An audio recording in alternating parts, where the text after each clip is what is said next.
Bekzod aka, restoranimizda eng ko'p so'ralayotgan taom qaysi hozirgi kunda? Hozir mehmonlarning ta'bi har xil, lekin aslida ko'proq ketadigan taomimiz asorti bo'lyapti.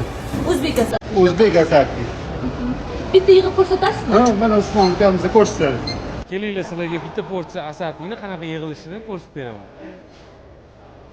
Mana bizda bunaqa chiroylikgina kartoshkalari, teftellari bo'ladi, qiyma shashliklarimiz bo'ladi. Namanganlik uzumlarimizni tok barglaridan qilingan sochni toklari bo'ladi. Karomchalari bo'ladi bitta dona. Asadimizning ichiga kiradi bu ovqat. Tovuqni qanotchalari mangalda pishirgan sochni qasildoq qilib pishirilgan tovuqni qanotchalari bo'ladi. Albatta Uyg'ur mantisi bo'ladi bu asadimizning ichimizda. Bu taomimizni yemaqsiz, bu dunyoga kelmabsiz. Voy, shunchashi bo'lib ketdi.